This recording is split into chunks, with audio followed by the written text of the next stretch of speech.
So if you're wondering what's the difference between the Acer Aspire 1 and the Acer Aspire 3 or the Acer Aspire 5, let me explain. So the Acer Aspire 1 is going to be the most value of all three of these Acer laptops. But they're all coming with pretty much very similar screens at 15.6 inches full 1080p. Similarities don't stop there. They basically all come with the same keyboards. So if you look here, the keyboard on the Acer Aspire 1 looks like this. If I open up my 3, it also looks just like that. And if I open up my 5, it also looks just like that. So pretty similar there. But the differences really lie in what the components do and how the combination of those components work. So I'm going to open up my 5, and I can open up all the way. That means I can make it totally flat. Here on the 3 or the 1, they only go about this amount of opening, which is about 130 or 140 degrees. They also come with the elevated design. So how this works is that if you're looking at the hinge here, it actually raises as you go up. So it'll actually raise, and as you go down, it'll actually go flatter.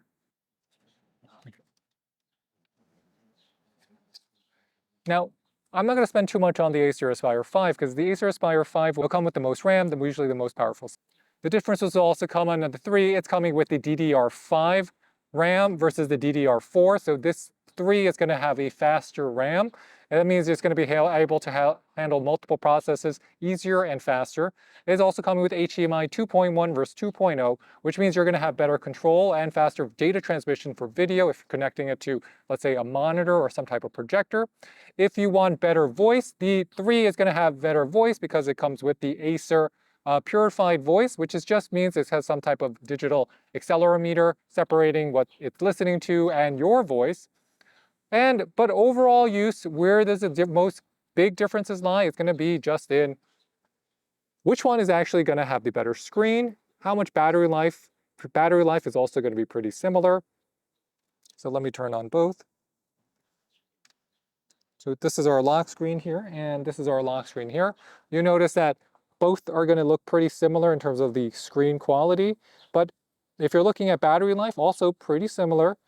But if you're looking at performance, you'll notice that the 3 is going to be a substantial improvement over the 1 in terms of productivity. You're going to be able to handle more processes faster. It's going to be able to run more games than the 1.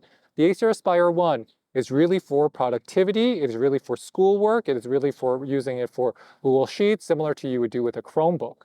That is the big difference here. The Acer Aspire 1 is really for school or work. If you're using it for gaming, I would say this is not the one for gaming. The Acer Aspire 3, also more for light gaming. The Acer Aspire 5 can definitely handle more of those processes. It can definitely handle even up to pretty much anything for Word. And you can do some light Adobe Creative Cloud processes on it. But none of these devices are necessarily going to be the most powerful. But if you're looking for really good value, I think the build quality is here. They're easy to use. They're easy to set up. And if I was to give my 7-year-old niece a laptop, the Acer Aspire 1 will be a great choice for her. But if I'm going for someone who might be in high school or you're using it for work, just to browse the web, to answer your emails, the Acer Aspire 3 is also going to be great for that because it has a big screen and it's lightweight. And if you want to even go one step further, you could always go to the 5. The 5 is also a great value. I've had mine for over 18 months and I kind of upgraded the RAM. And I'll catch you next time. This is David with the French Glow signing off. Bye, bye, bye.